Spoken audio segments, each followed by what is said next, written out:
brought to you by Soundlibra.com. You can find a direct link to our full library in the description of this audio, or visit us anytime at Soundlibra.com.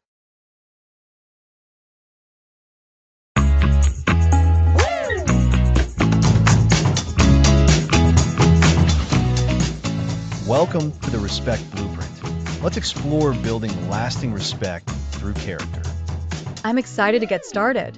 But real quick before we jump in, a quick note that while we're talking about mental well-being and character, this isn't medical or professional mental health advice. Please consult a professional for your specific needs. Great point, Lisa. Now, we're not talking about demanding respect or getting people to obey out of fear. We're talking about the kind of respect people give freely because of who you are and how you act. Exactly. We're talking about admiration. So, where do we begin? We begin with why character truly matters. Genuine, lasting respect isn't demanded, it's earned. It's earned through the quality of your character. Think of character as the blueprint for how others perceive you. It's your core values, your integrity, your authenticity, and your consistent actions, all put together. When we admire someone, it's usually because we respect their qualities, their honesty, courage, or kindness, not just their job title. Precisely. Imagine two leaders. One demands obedience through intimidation. People follow, but don't admire. The other leader embodies integrity, treats everyone fairly, and inspires loyalty through actions. That's the respect we aim for. Admiration, trust, and positive regard. So, the difference is between compliance and admiration. Compliance comes from fear of consequences. Admiration comes when people want to follow you, when they believe in you. This character we're talking about is a collection of traits, right? Absolutely. Over this series, we'll explore the key pillars that build character. We'll start with self-respect, the unshakable pillar. You can't expect others to respect you if you don't respect yourself. That makes sense. Low self-esteem impacts how people interact and how they allow themselves to be treated. Exactly. From there, we'll move to integrity. Integrity is your moral compass, your honesty, your strong moral principles, doing the right thing even when no one is watching. It's about your actions aligning with your words. So, if you say you'll do something, you do it. And if you make a mistake, you own up to it. That builds a lot of trust over time. That's a perfect way to put it. Then we'll delve into authenticity, being true to yourself. When you're authentic, you're genuine, and that genuineness is attractive. People sense when you're real. We all know people who seem a bit fake. It's hard to connect with them because you don't know who they really are. Authenticity feels like it connects directly to how we communicate. It really does. Effective communication will be a big topic. Learning to express yourself clearly and to truly listen and understand others. You certainly will face problems without it. And when problems arise, we'll talk about navigating disagreements. This isn't about always agreeing, but about how to handle conflict constructively without losing your cool or your values. Conflict is inevitable in any relationship, so learning to handle it well is key to keeping those relationships healthy. Then comes setting boundaries. This is so important for protecting your energy and signaling to others what is and isn't acceptable. Healthy boundaries are essential for self-respect. Think of boundaries like fences around a garden. They aren't meant to lock people out entirely, but to protect what's valuable inside. I love that analogy. It makes the idea of saying no feel much more positive. It is positive.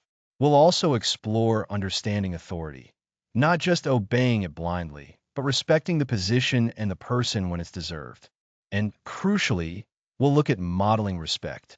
This is where you lead by example in your family, your workplace, or your community. Leading by example is so powerful. It creates a ripple effect where others start to mirror that respectful behavior. It truly does.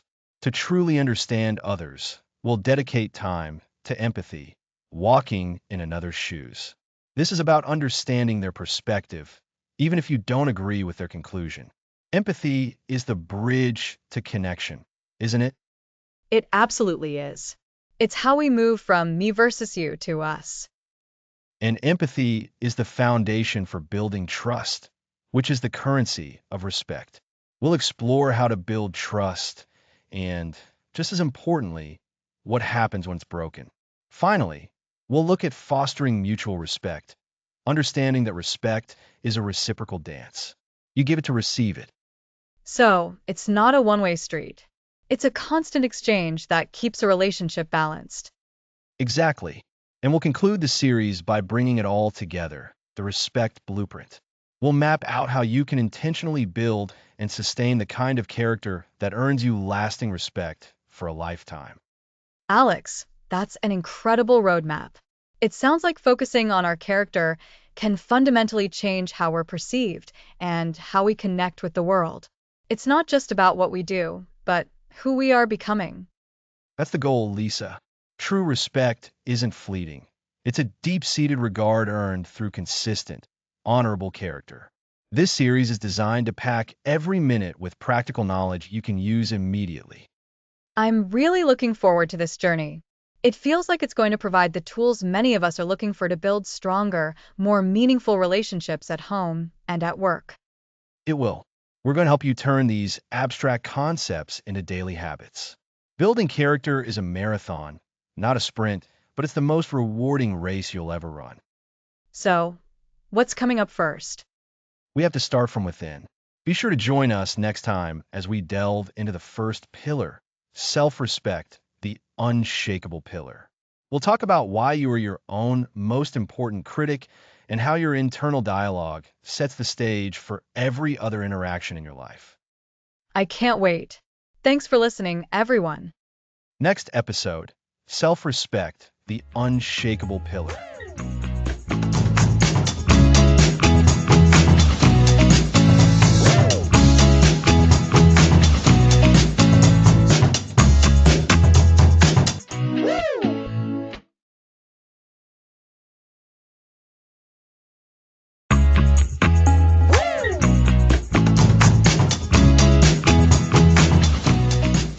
Welcome back. Last time, we explored why respect matters.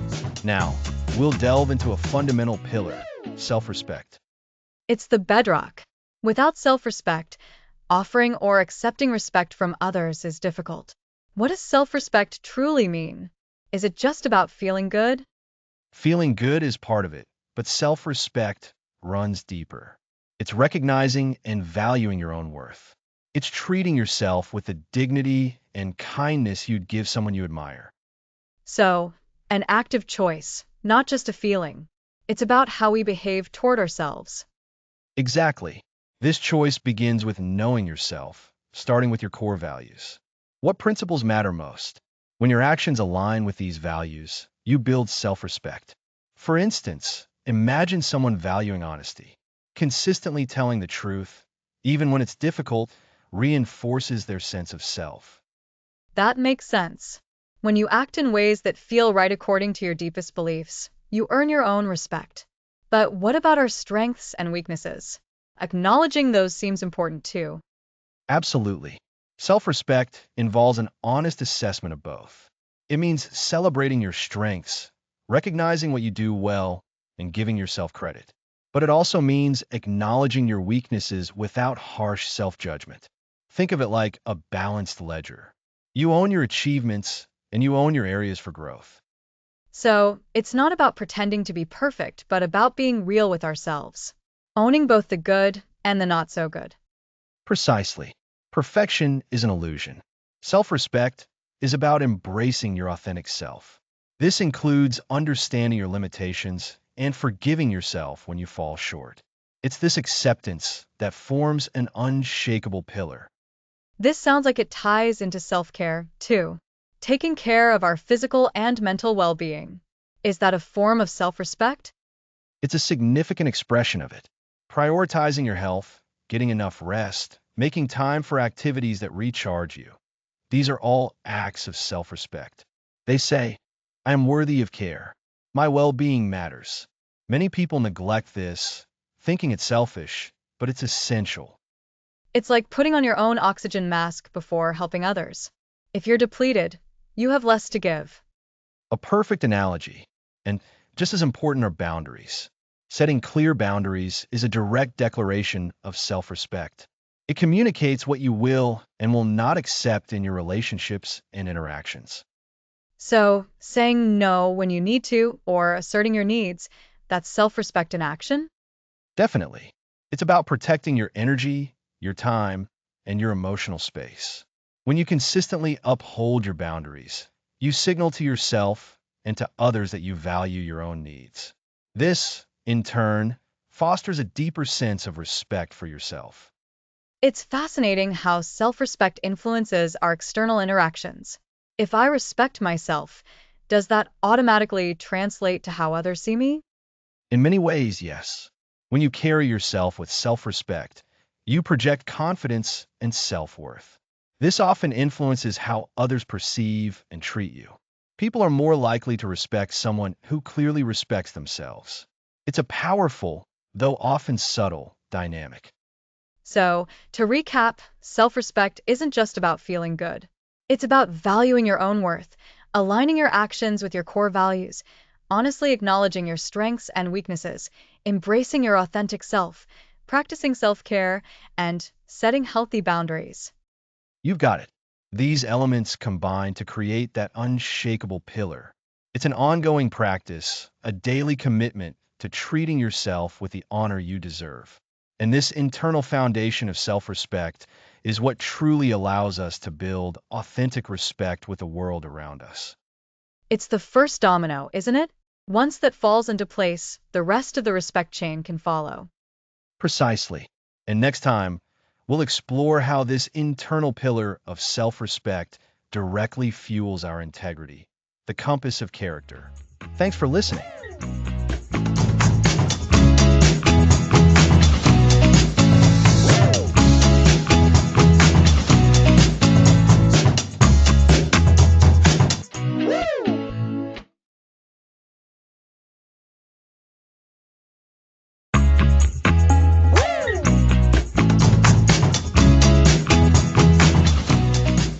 Welcome back to the Respect Blueprint.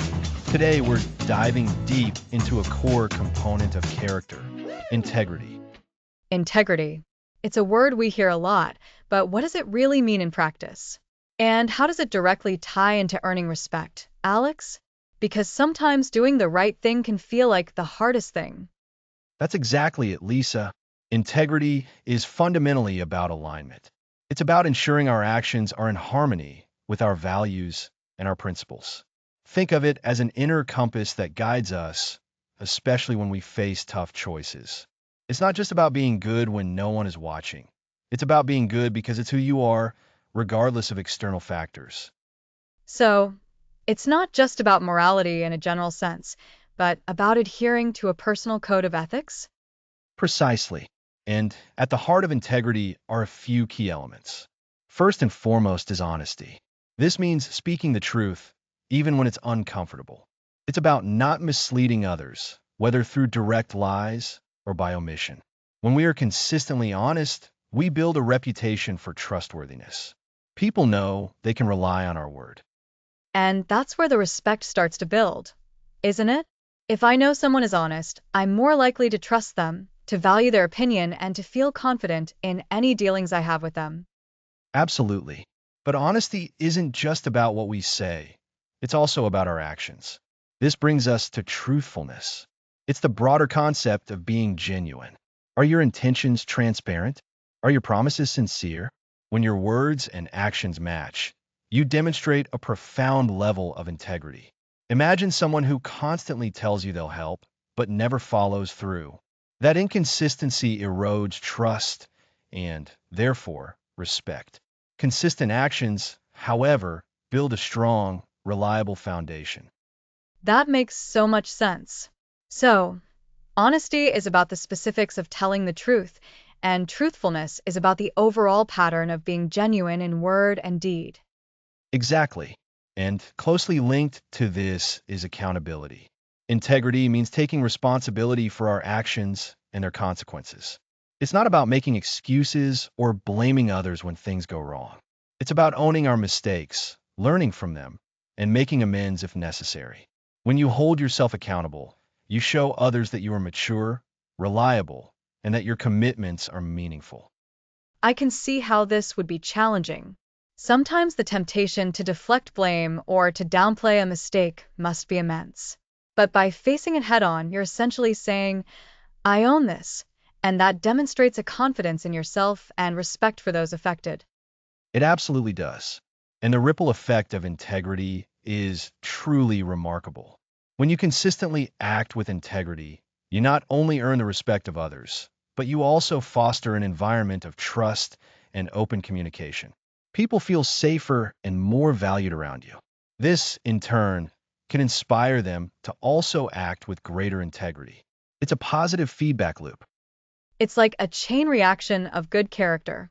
So, to recap for our listeners, integrity is about aligning our actions with our values and principles, guided by an inner compass. Key components include honesty, which is about speaking the truth, truthfulness, which is about being genuine in word and deed, and accountability, which is about taking responsibility for our actions. That's a perfect summary, Lisa. And remember that integrity isn't a one-time achievement. It's a daily practice. It's in the small decisions as much as the large ones. Do you return that extra change you accidentally received? Do you admit you don't know an answer rather than guessing? These instances, however minor they may seem, are opportunities to demonstrate your integrity and build that unshakable pillar of character. It really boils down to consistency, doesn't it? Being known as someone who can be counted on, who says what they mean and means what they say, and who stands by their commitments. This consistency is what builds that deep, lasting respect that we're talking about in this series. Exactly. And think about the alternative. When integrity is lacking, what do we see? We see distrust, suspicion, and a breakdown in relationships. People become guarded, and genuine connection becomes difficult. A person without integrity might gain short-term advantages, but they will eventually lose the respect of those around them. That outward show of success is hollow without the inner substance of integrity. It's the foundation. Without it, everything else, no matter how impressive it looks on the surface, is built on shaky ground. It's like trying to build a skyscraper on sand. A great analogy. So, as you go through your week, I encourage you to pay attention to those moments where integrity is tested. Ask yourself, am I being honest? Am I being truthful in my actions? Am I being accountable? Making conscious choices that align with your principles will, over time, forge a character that commands genuine respect. And that respect is built not on fleeting popularity, but on the solid bedrock of who you are, consistently demonstrated. It's about being the person you want others to believe you are, not just for them, but for yourself. That's the essence of it. Integrity is the compass that keeps you on course, ensuring that your journey towards earning respect is a principled and enduring one. It's the quiet strength that underpins all outward success. So, to wrap up this episode, integrity is our internal compass, guiding us through our actions and ensuring they align with our core values. Honesty, truthfulness, and accountability are its key components, all working together to build unwavering trust and, consequently, lasting respect. Well said, Lisa. Next episode, authenticity, being true to yourself.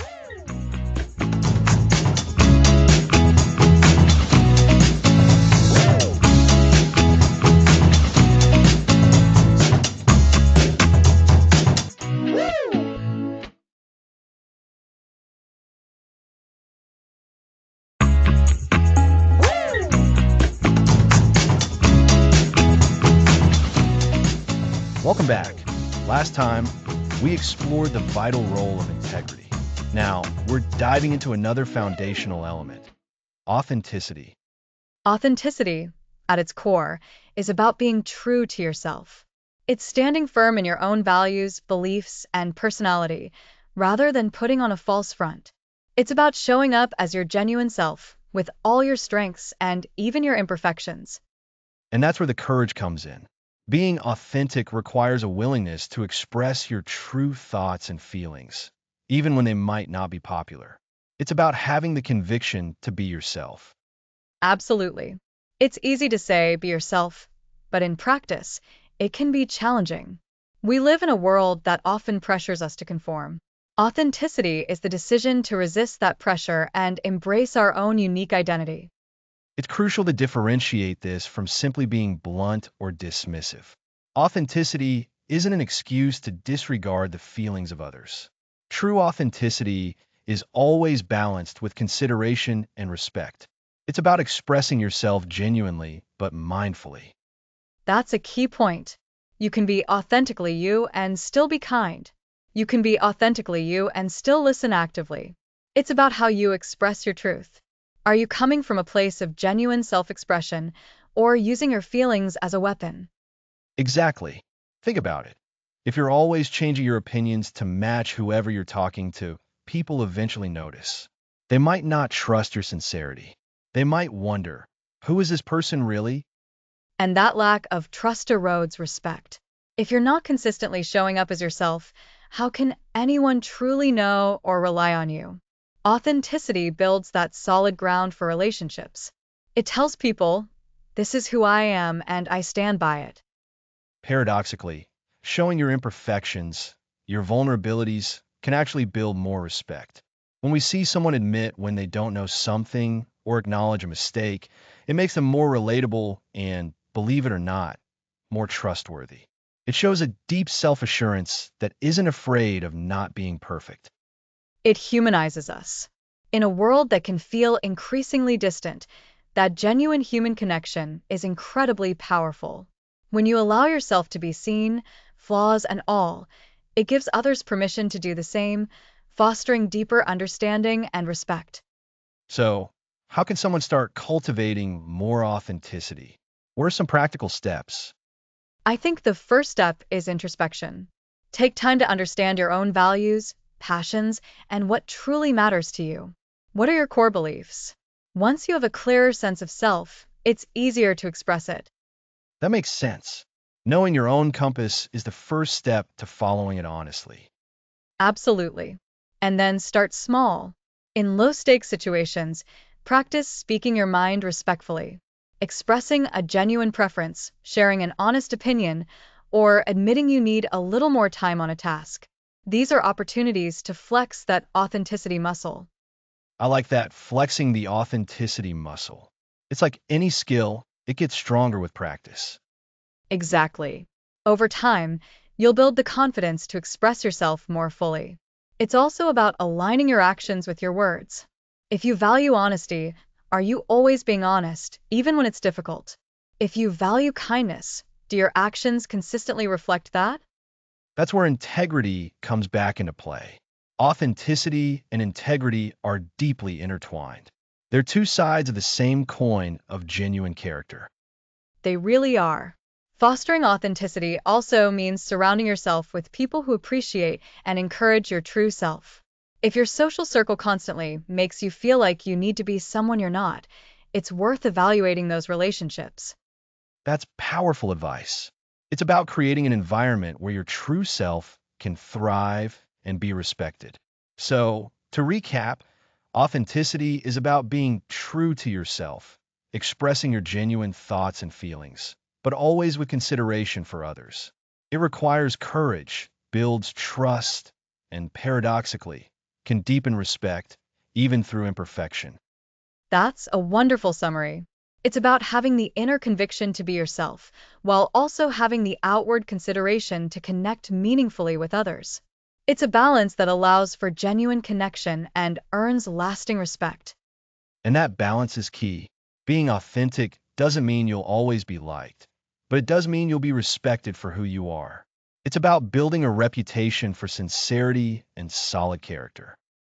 And that's something truly worth striving for. When you are authentic, you're not expending energy pretending to be someone else. You're free to be fully engaged in your life and your relationships. Which, in turn, makes you a more reliable and respected individual. It's a powerful foundation for everything else in this series. It truly is. Because until you can be confidently and respectfully yourself, it's hard to truly offer respect to others or to expect it in return. Well said, Lisa. The challenge for our listeners this week is to reflect on their own authenticity.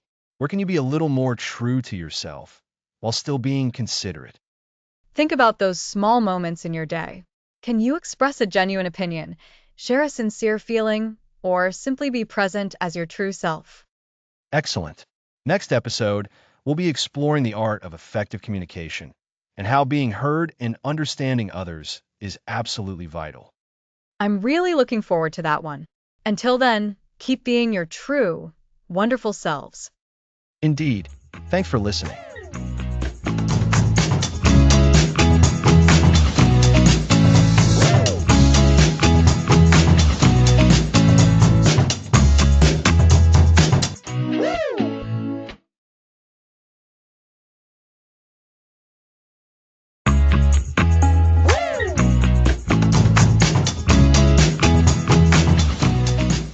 Welcome back.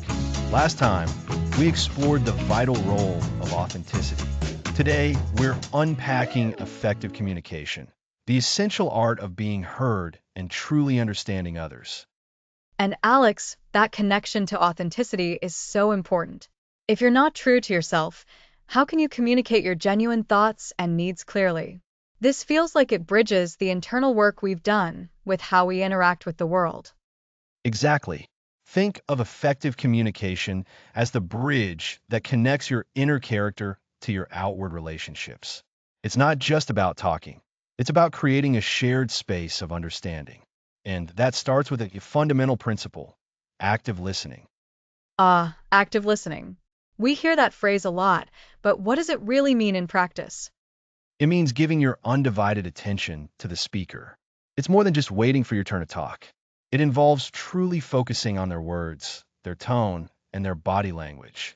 Imagine you're a detective gathering clues. You're not just looking for the main plot.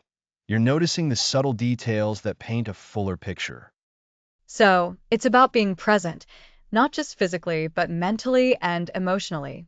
What are some concrete ways we can practice active listening? Great question. First, make eye contact. It shows you're engaged.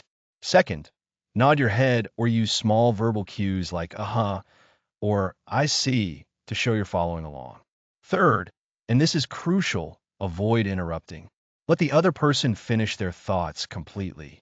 Finally, try to paraphrase what they've said to ensure you've understood correctly. You might say something like, so, if I'm hearing you right, you're feeling frustrated because. That paraphrasing step is powerful. It not only confirms your understanding, but also shows the speaker they've been truly heard. It's like saying, I've got this, and I value what you're saying. Precisely. And this active listening is deeply rooted in respect. When you listen actively, you're respecting the speaker's thoughts, feelings, and perspective, even if you don't agree with them. Remember our episode on self-respect?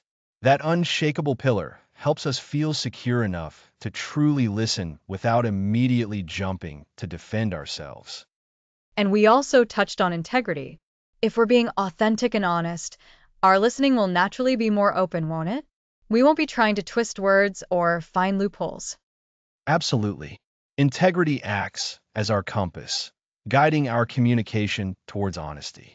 Now, the other side of effective communication is clear articulation, expressing yourself so others can understand. This means choosing your words carefully and speaking with intention. This is where I think many people struggle. We might have a clear idea in our heads, but when we try to say it, it comes out muddled. It's a common challenge.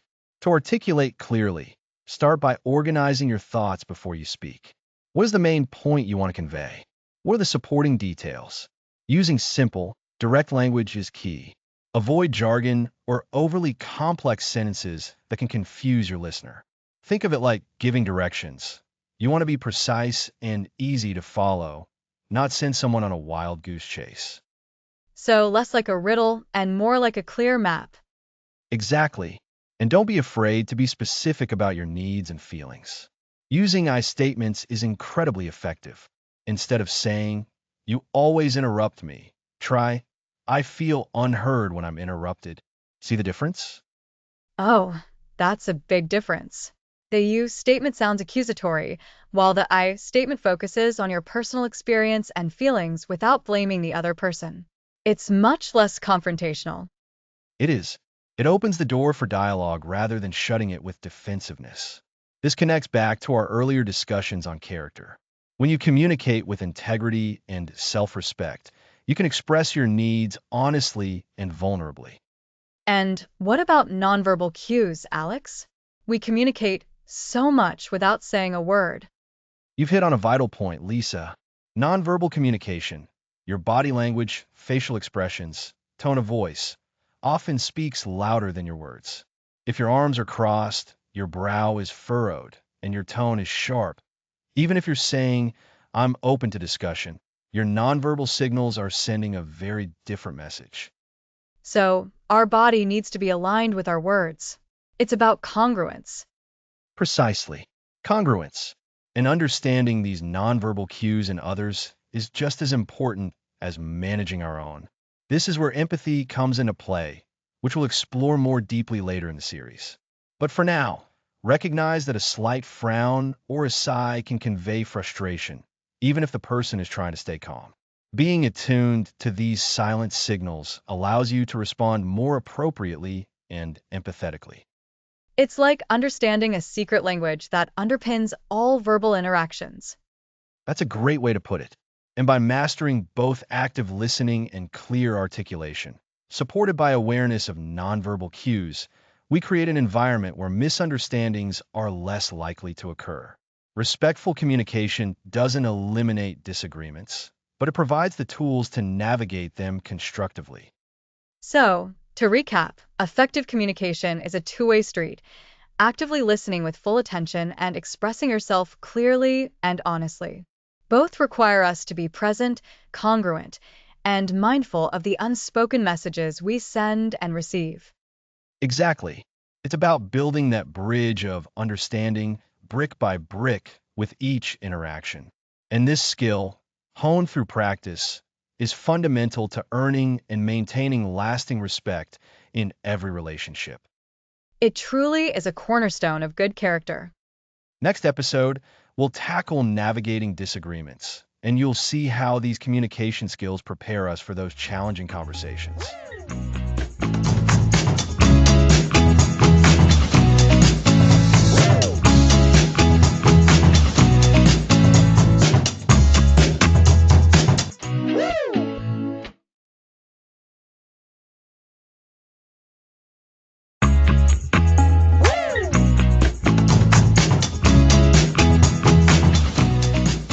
Welcome back to the Respect Blueprint. Last time, we explored the vital skill of effective communication. Today, we're tackling disagreements constructively. Conflict without compromise. Sounds like a challenge, Alex. How do we navigate disagreements without making them personal battles? The goal isn't to avoid disagreements, but to handle them constructively. It's about seeking understanding, not always agreement, in a way that builds respect. Think of it like a fork in the road. We need to figure out which path to take, or if we can build a new one together. So, what's the first step when a disagreement starts to surface? Building on our last discussion, the very first step is active listening. Instead of preparing your rebuttal, truly hear the other person. Ask clarifying questions to understand the why behind their perspective. This shows you respect their right to a different opinion, even if you don't agree. So, it's about focusing on understanding them before I even think about my own point. That takes discipline. It absolutely does. It means regulating your emotional response. When you feel defensive, take a breath, acknowledge it, and consciously choose to focus on understanding. Phrases like, help me understand your point of view, or so, if I'm hearing you correctly, you feel X because of Y, can be incredibly effective for de-escalation. Those phrases invite conversation instead of confrontation. Precisely. And another crucial element is finding common ground. Even in disagreements, shared values or goals usually exist. If colleagues disagree on a project approach, they likely both want a successful outcome. Highlighting these shared objectives shifts the dynamic from adversarial to collaborative. That's a great reminder that we're often on the same team, even with different ideas. Exactly. And when you express your differing viewpoint, do so respectfully. Avoid personal attacks or inflammatory language. Instead of saying, "You're always so impractical," try, "I see a potential challenge with that approach," in terms of frame your perspective as your own observation or concern. So, it's focusing on the issue, not the person. That's where many disagreements go wrong, becoming character attacks instead of problem solving. You've hit on a critical point. When disagreements become personal, it signals a lack of respect and maturity. Navigating conflict well, however, demonstrates true character. It shows you can stand by your convictions while valuing the relationship and the other person's dignity. Can you give us an example of phrasing a disagreement constructively? Say, I really dislike a friend's idea for a trip. Sure, if your friend suggests a spontaneous trip to a place you find stressful, instead of saying, "Oh no, that sounds terrible," you could say, "That's an interesting idea for a trip. I appreciate you thinking of me. For me personally, after a busy week, I feel like I need something a bit more relaxing. Would you be open to exploring some other options that might hit that note for both of us?"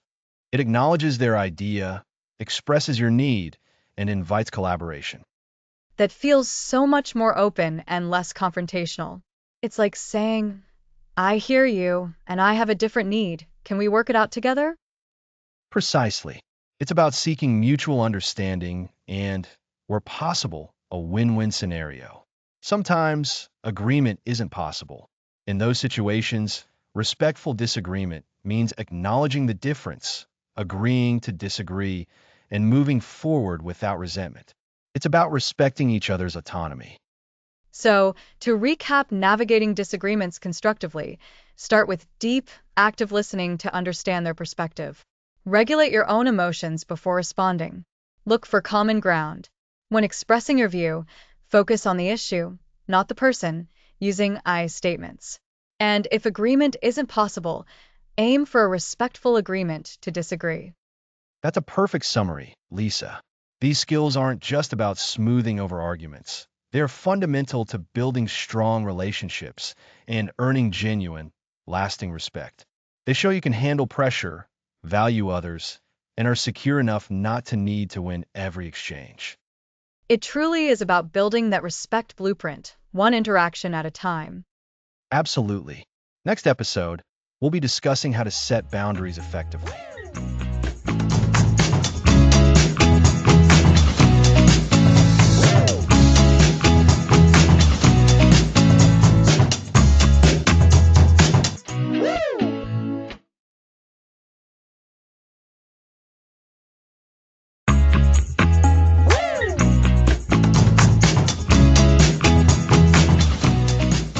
Welcome back to the Respect Blueprint. Last time, we explored how to navigate disagreements without compromising your core values. Today, we're diving into a skill that's absolutely crucial for maintaining your well-being and earning genuine respect from others: setting boundaries. Boundaries. This is such a big one, Alex. For so many people, the idea of setting boundaries conjures up images of being difficult, of saying no all the time, or even of somehow being selfish. But I know from our previous discussions that it's really the opposite, isn't it? Exactly, Lisa. Setting boundaries isn't about pushing people away or being rigid. It's about defining what is and isn't acceptable to you. It's about protecting your own emotional, mental, and even physical energy. Think of it like this: your energy is a valuable resource, and boundaries are the managers of that resource. They decide where and how that energy can be used. That's a great analogy. So, if boundaries are like managers of our energy, the first step must be figuring out what kind of work we want our energy to do and what kind of work we absolutely don't. How do we even start identifying our personal boundaries? That's the foundational question. It starts with self-awareness. You need to tune into yourself. When do you feel resentful? When do you feel drained or overwhelmed after an interaction or a request? What situations make you feel unheard or taken advantage of? These feelings are your internal alarms, signaling that a boundary might be needed. So, it's about paying attention to those negative feelings. Like if I find myself agreeing to do something I really don't have the time or energy for, and then later I'm grumbling about it, that's a sign I should have set a boundary at the beginning? Precisely. It's about recognizing those patterns.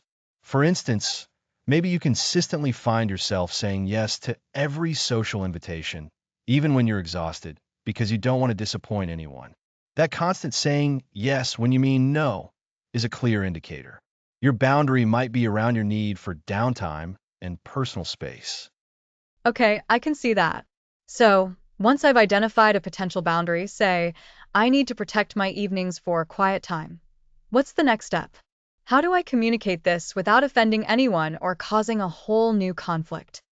This is where assertiveness comes in, and it's a skill, not a personality trait.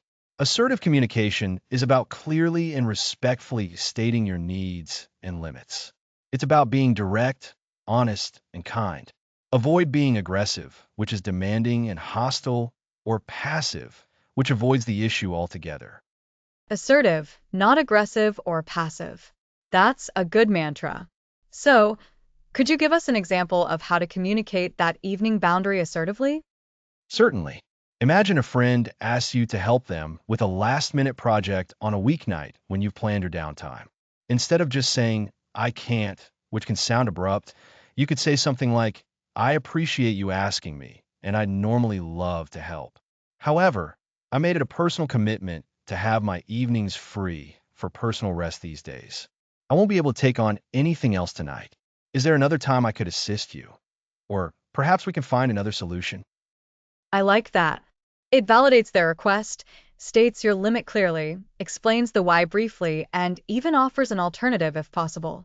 It's firm but also considerate. Exactly. The why isn't an excuse. It's a reason that helps the other person understand your perspective.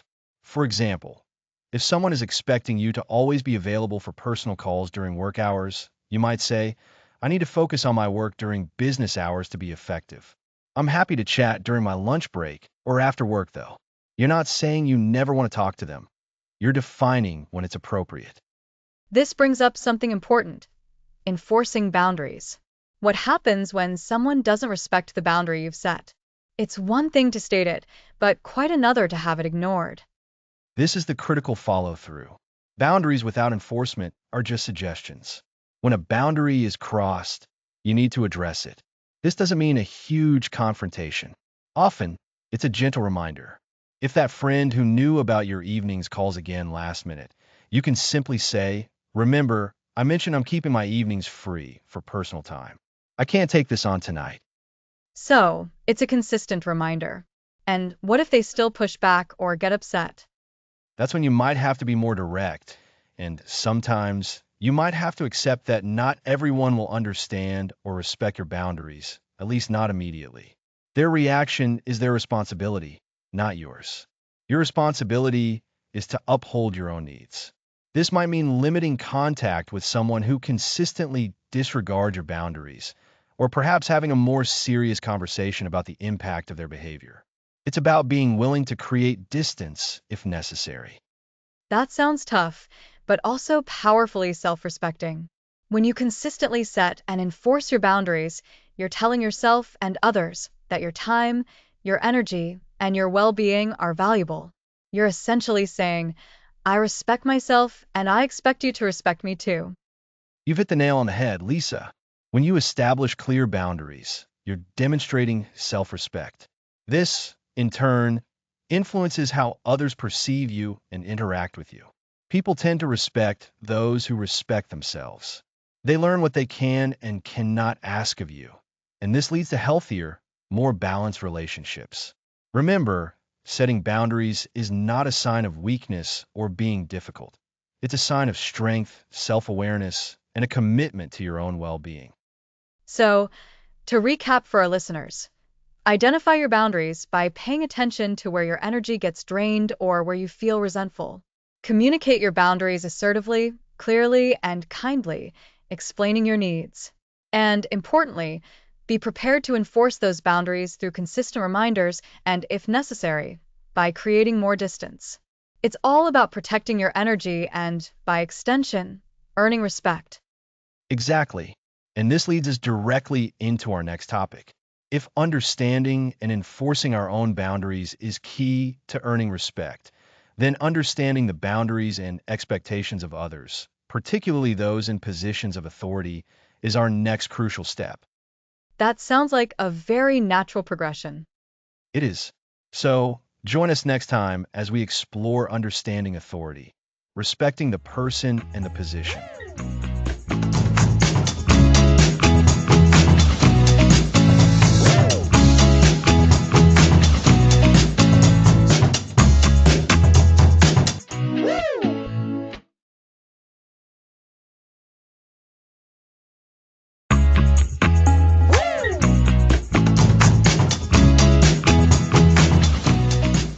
Welcome back. Last time, we explored setting boundaries. Now let's tackle understanding authority. Navigating relationships with authority figures can be tricky. It's easy to fall into either blindly obeying or outright disrespecting them. But true respect is much more nuanced. Exactly. Authority refers to the power to give orders and make decisions, often tied to a specific role. But this position doesn't automatically grant inherent worth or respect. So, there's a difference between respecting the role and respecting the individual. That's a key distinction. Precisely. We can and should respect the position of authority because it serves a purpose. A manager guides a team, a teacher educates. These roles are essential for systems to function, and disregarding them would lead to chaos. So, respecting the position means acknowledging the function and the rules. It means following procedures and cooperating with a framework. That's a great summary. It's about understanding that the authority figure acts within a system. However, respecting the person is different. This is where our character and integrity come into play, as we discussed previously. We earn respect by our actions and how we treat others, regardless of their job title. So, someone can hold authority and we can respect their role, but if they behave unethically, we don't have to respect them as an individual? That's the crux of it. You can acknowledge their authority and fulfill your responsibilities, but you don't have to condone harmful behavior. This is where integrity is our compass. If an authority figure asks you to do something against your moral code, your integrity says you should not comply. This reminds me of give respect to get respect. With authority, it seems more like respect the role to maintain order and earn individual respect through your character. You've hit on a very important point. So, how do we engage constructively with authority figures? First, always approach them professionally. Use a calm tone, choose words carefully, and be prepared. If you need to offer feedback or express a concern, do so privately and respectfully, focusing on the issue, not the person. That can be tough. Instead of saying, you always do this wrong, it would be better to say, I've noticed this is happening, and I'm concerned about the impact. Could we discuss alternative approaches? Exactly. You're focusing on the problem and outcome, not attacking the person. When you offer feedback like that, you demonstrate care for the team's success, which is often aligned with the authority figure's goals. This builds bridges. What about when there's a clear hierarchy and you feel your voice isn't heard? How do you navigate that without becoming resentful? That's where understanding hierarchical structures comes in. Sometimes you need to choose your battles. Not every annoyance warrants confrontation. However, if it's a significant issue impacting your work, well-being, or integrity, you need to find appropriate channels. This might involve speaking to a mentor, a trusted colleague, or HR, depending on the situation. It sounds like a lot of it is choosing your moments and understanding the system, and also not taking things personally. Absolutely. Authority figures are human too, and they have pressures we might not always see. While this doesn't excuse bad behavior, it can foster empathy, which we'll discuss later.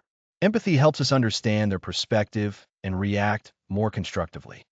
So, to recap, we've distinguished between respecting the position of authority and respecting the individual. Respecting the position means acknowledging its function and operating within the structure. Respecting the individual is about how they conduct themselves and how we choose to treat them with dignity. Right? And we've touched on how to engage constructively through professionalism, careful communication, and focusing on issues, not personal attacks. We also discussed navigating hierarchies by choosing battles and finding appropriate channels when necessary. It really ties back to our core theme, building respect through character. Even with authority, our own integrity, communication skills, and empathy guide us and shape how others perceive us. Indeed, next time, we'll explore how we can actively model respect, becoming leaders by example. That's a great follow-up. Joining us next time on the Respect Blueprint, we'll be discussing modeling respect and leading by example.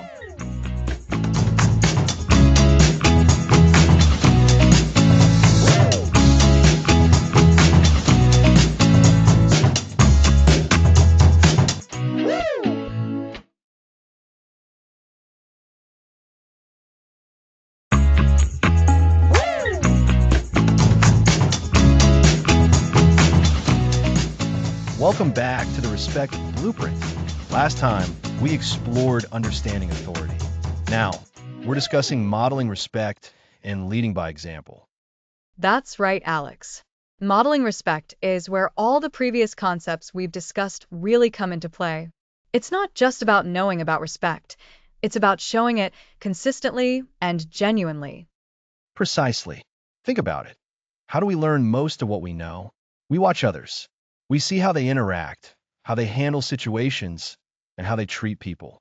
This is especially true in professional settings, in families, and with any kind of leadership role, whether formal or informal. Your actions, your attitude, they speak volumes. So it's like saying, do as I do, rather than just do as I say. Exactly. And modeling respect isn't about being perfect. It's about making a conscious effort to embody the principles of respect in your everyday interactions. It's about showing that you value others, their time, their opinions, and their contributions, even when it's difficult. Can you give us some practical examples of what that looks like? Absolutely. Let's start with communication. When you're in a meeting or a conversation, do you actively listen? Do you acknowledge what others are saying before jumping in with your own thoughts? Modeling respect means making eye contact, nodding, and asking clarifying questions. It means not interrupting, even if you think you know where they're going with it. It's about giving their voice the space it deserves. Giving them the floor, so to speak.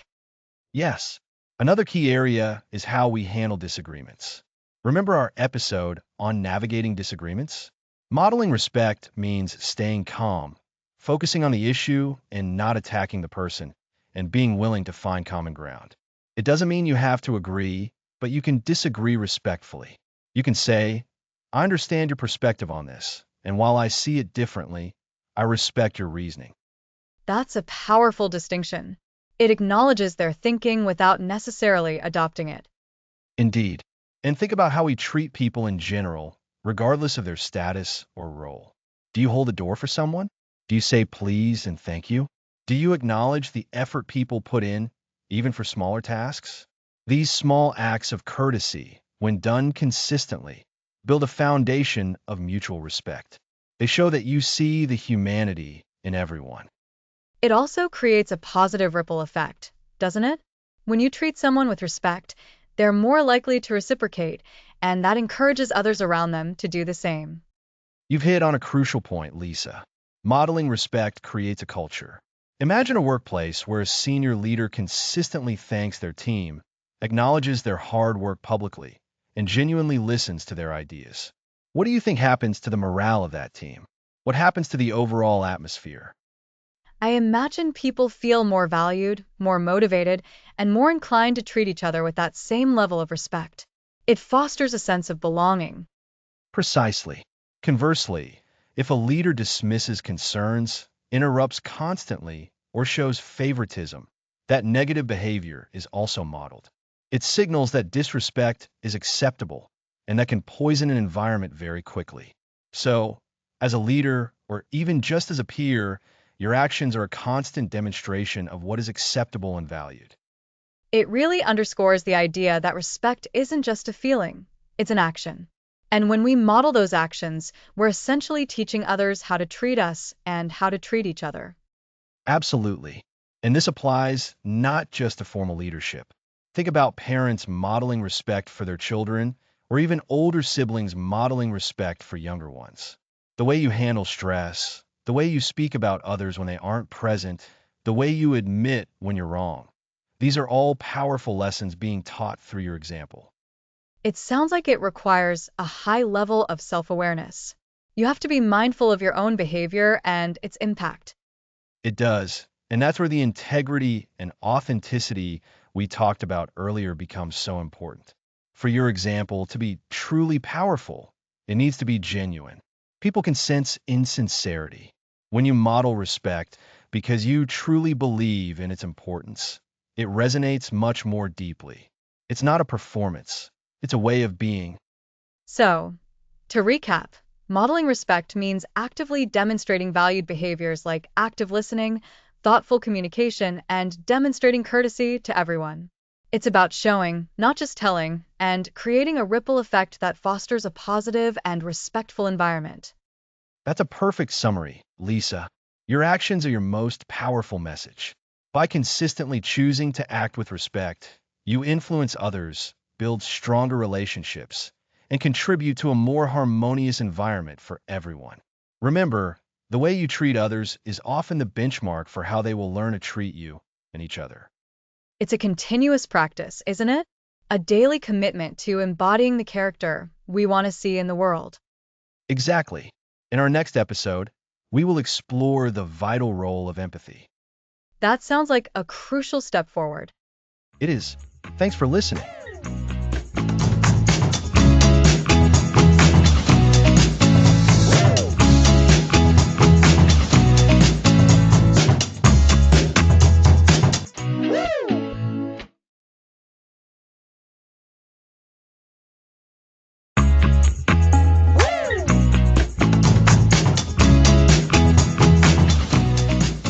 Welcome back. Last time we covered modeling respect. Now let's explore empathy. Empathy. It sounds simple, but is it truly that easy to embody? What does empathy mean, Alex? Empathy is understanding and sharing another person's feelings. It's trying to feel what they might be feeling by stepping into their shoes. You're not just intellectually grasping their situation, but attempting to connect with their emotional world. How is that different from sympathy? Sympathy is feeling for someone. You acknowledge their pain or joy from your own viewpoint, perhaps saying, I feel sorry for you. You observe their feelings from a distance. So, sympathy is looking at someone from across the street. Exactly. Empathy is stepping across the street and trying to feel the rain they are feeling. You might say, I can understand how you feel frustrated, or I can imagine how happy that makes you. Empathy is about shared feeling. That makes sense. How does empathy earn respect? When you show empathy, you show that you value another's emotional experience. You communicate that they are seen, heard, and understood. This creates safety and validation. People respect and trust those who make them feel understood. Who do you respect more? Someone who dismisses your feelings or someone who tries to understand them? Definitely the one who tries to understand. It makes you feel less alone. Precisely. This understanding fosters stronger relationships and builds bridges of trust, which is the bedrock of lasting respect. How can we cultivate empathy then? Empathy is a practice. Active listening is key. Focus intently on the speaker, don't interrupt, and grasp their words and feelings. Pay attention to their tone, body language, and the emotions behind their words. So, truly absorbing what they're saying, not just waiting to respond? Yes, instead of planning your reply, try to understand their perspective first. Ask clarifying questions like, can you tell me more? Or how did that make you feel? This shows engagement. That's a practical step. What else? Practice perspective taking. Consciously imagine yourself in their situation. Ask, if I were them, how might I feel? What would I need? This broadens your understanding and reduces judgment. That must be challenging when their reality differs greatly from our own. It can be. Learning about different cultures, backgrounds, and life experiences helps. It exposes you to a wider range of human emotions and challenges. Documentaries or personal narratives can build your empathetic abilities. That's a great idea. It expands our worldview to better understand others. Yes, and be mindful of your own biases and assumptions. Recognize them so they don't hinder your empathy. When judging someone quickly, pause and ask yourself why. Is it their actions or a preconceived notion? That requires self-awareness. Self-awareness is crucial for empathy. Understanding your own emotions helps you better understand the emotions of others. It's like an internal compass. So, active listening, perspective taking, learning, and self-awareness. How does this show up in our interactions? In a difficult conversation, instead of defending yourself, acknowledge their feelings. I understand you're frustrated because the deadline was missed. This de-escalates tension and leads to a more productive discussion. It shows you aim for resolution together. That shifts the dynamic from adversarial to collaborative. Exactly. In personal relationships, empathy prevents misunderstandings. When a partner expresses a concern, try to understand the emotion. It sounds like you're feeling unappreciated, and that must be difficult. This validation resolves conflict early and reinforces that you're a team. And this effort to understand and connect emotionally earns profound respect. It's about being human and acknowledging the humanity in others. That's a perfect summation. Empathy creates connection and allows us to see the world through others' eyes. It's a cornerstone of character, showing maturity and compassion. By cultivating empathy, we deepen relationships and build a legacy of understanding that earns lasting respect. So, empathy is sharing feelings different from sympathy. We build it with active listening, perspective taking, learning, and self awareness. This leads to stronger relationships, better conflict resolution, and genuine respect. It's powerful. Indeed, and it leads directly into our next topic, trust. Next episode, building trust, the currency of respect.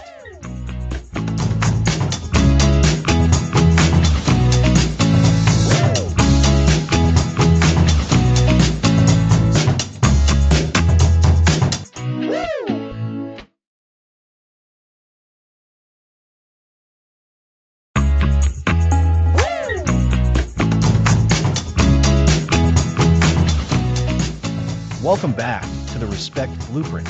Today, we're exploring the currency of respect, trust. Trust feels like the natural outcome of all those things we've discussed. It's like the currency we spend in our relationships, isn't it? Exactly.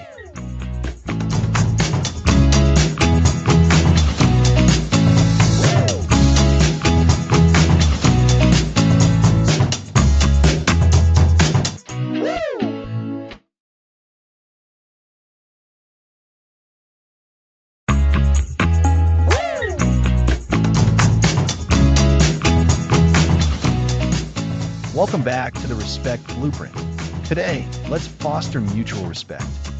We've covered so much, Alex: self respect, integrity, communication. Now we're talking about respect flowing back and forth, that reciprocal dance. It's powerful for all our relationships. Exactly. Fostering mutual respect means creating an environment where others feel encouraged to be respectful towards you. It's a two-way street for work, family, and community. So, how do we actively create these environments where respect is encouraged back? Start by making everyone feel genuinely valued. This means actively listening when people speak, not just waiting to talk. Acknowledge their contributions. Imagine a team meeting. If someone dismisses another's idea, that stops respect. But if you say, "That's an interesting point, Sarah. Can you elaborate?" You build a foundation. That absolutely makes sense. It's about making people feel seen and heard. Beyond listening, what else helps people feel valued? Recognize and appreciate individual strengths. People have different talents. When you highlight these and how they benefit the group, you foster respect. If someone's great at organizing, acknowledge it. If another is creative, celebrate it. It's saying, "We see what you bring, and it matters. That's a key point. It's not just general politeness, but specific recognition of each person's contribution. This prevents people from feeling taken for granted. Precisely. And this connects directly to setting boundaries. When people's boundaries are consistently respected, they are more likely to respect others' boundaries. Think about a workplace where no one interrupts, or requests have clear explanations and adequate time. That shows respect for each other's time. So, it's about creating consistent, respectful patterns. How do we handle conflicts to foster mutual respect? Conflict resolution is vital. When disagreements arise, try to understand, not just win. Remember empathy? Seeing the other person's perspective, even if you disagree, is fundamental. Then, finding a resolution that acknowledges both sides' needs builds mutual respect. It says, we can disagree, but we can find common ground. The relationship is more important than the argument. That's the reciprocal element in action. It might be difficult, but it results in stronger relationships. You mentioned creating environments. What practical steps can we take to foster this culture of respect? One of the most powerful things is modeling the behavior you want to see. If you want open-mindedness, be open-minded. If you want honest communication, practice it yourself.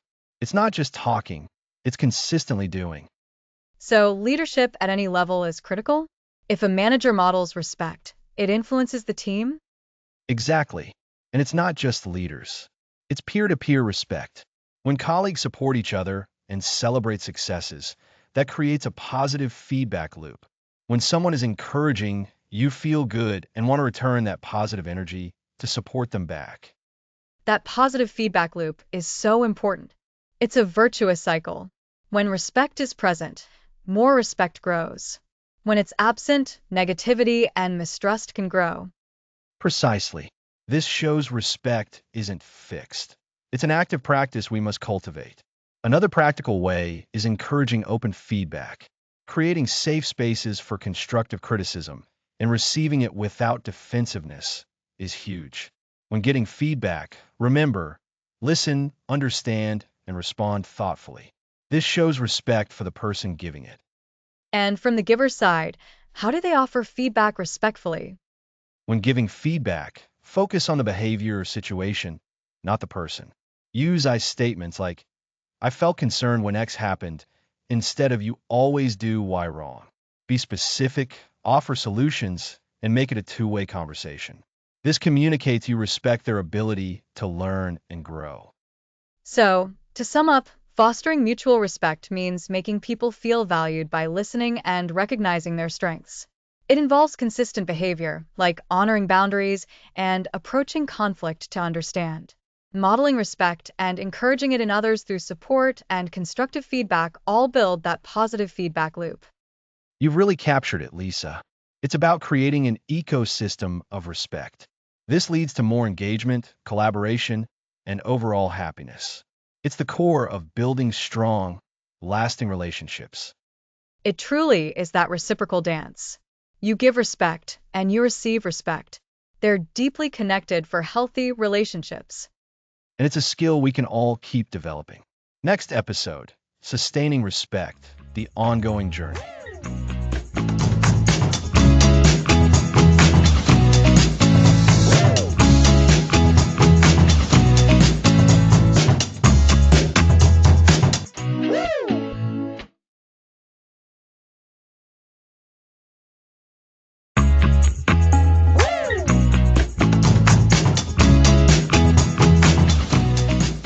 Welcome back.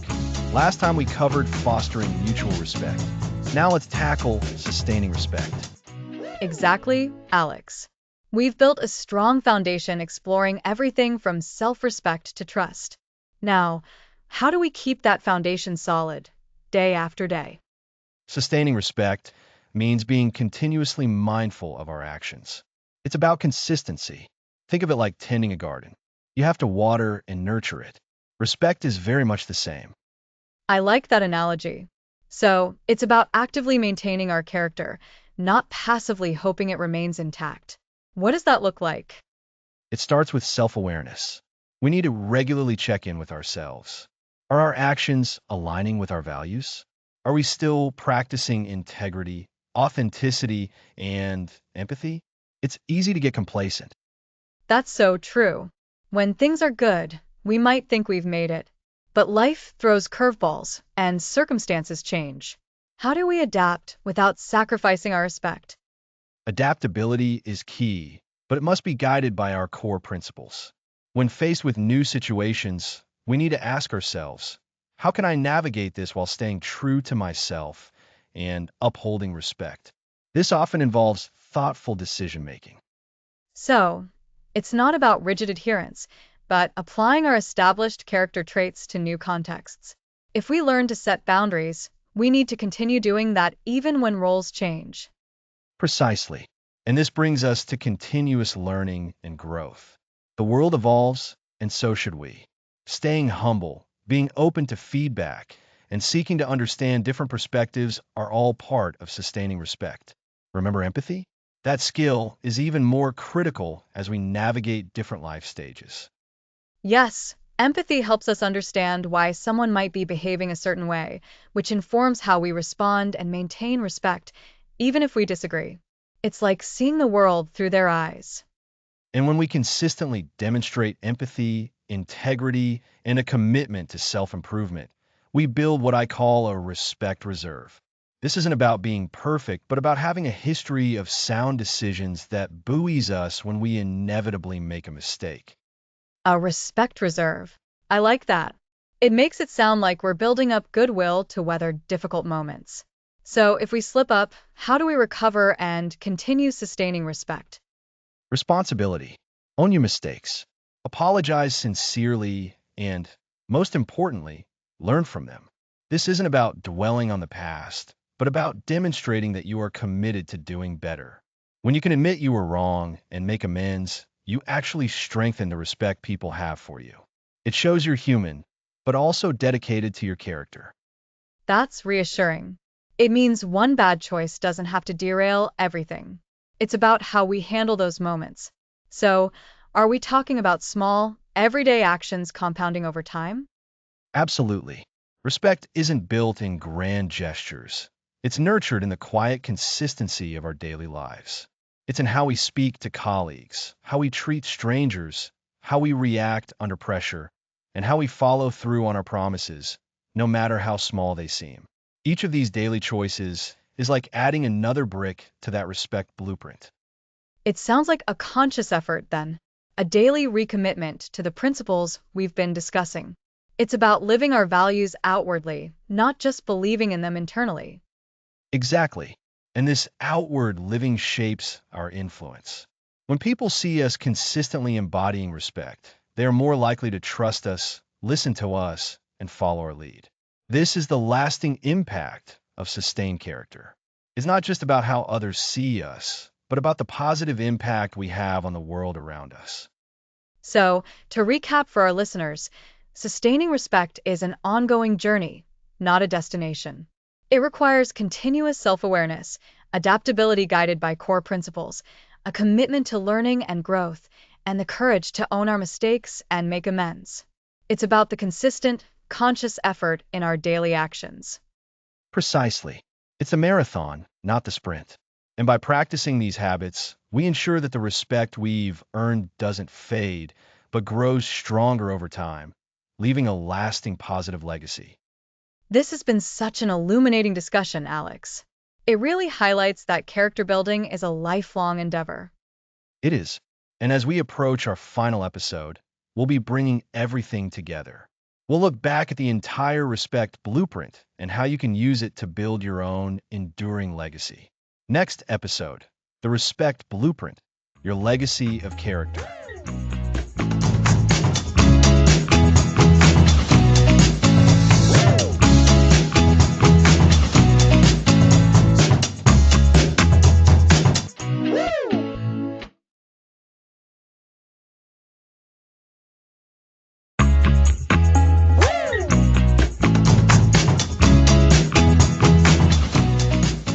Welcome back, everyone, to the final episode of the Respect Blueprint.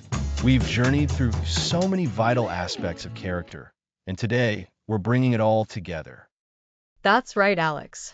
Over the past 13 episodes, we've explored what it means to earn and maintain respect. We started with the very foundation, the importance of character itself, and then dove deep into self-respect as the unshakable pillar. Exactly. And from that strong foundation of self-respect, we built outwards.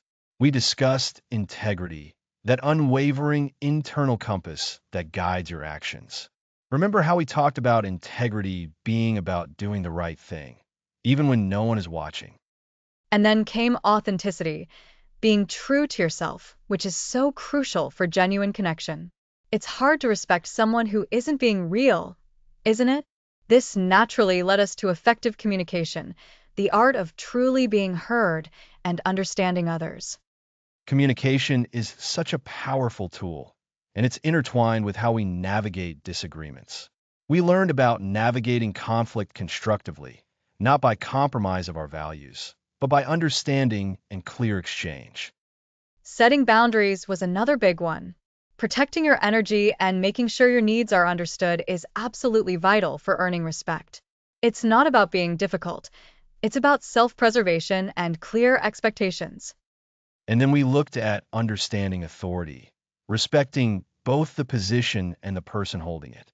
This is often a nuanced area, but so important in any structure, whether it's work, family, or community. Modeling respect, leading by example, was a powerful takeaway. When you show respect to others, you naturally inspire it in return. It's a ripple effect. And we can't forget empathy, the ability to walk in another's shoes. Understanding someone else's perspective is fundamental to building real respect and connection. Empathy is like a bridge between hearts. Building trust was another key theme. Trust is the currency of respect.